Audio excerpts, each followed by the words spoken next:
اعوذ باللہ من الشیطان الرجیم بسم اللہ الرحمن الرحیم۔ بخاری شریف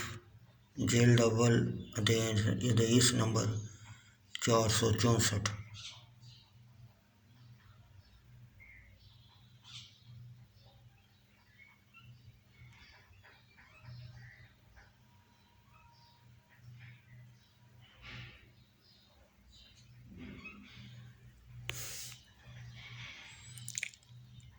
حضرت موسیٰ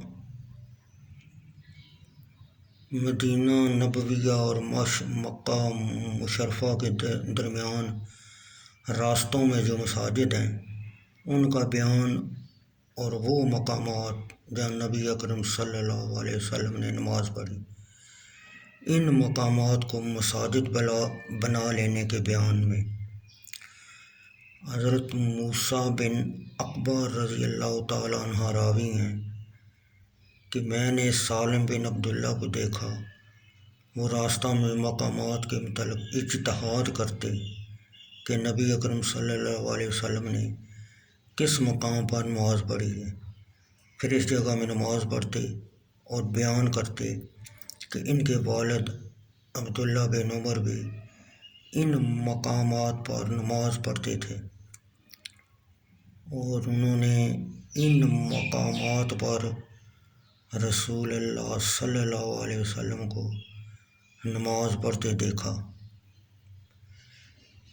موسیٰ بن عقبہ رضی اللہ تعالیٰ عنہ کہتے ہیں، مجھے نافع آزاد کردہ غلام حضرت ابن عمر نے حضرت عبداللہ بن عمر رضی اللہ تعالیٰ عنہ کے حوالے سے بیان فرمایا کہ وہ عبداللہ بن عمر رضی اللہ تعالیٰ عنہ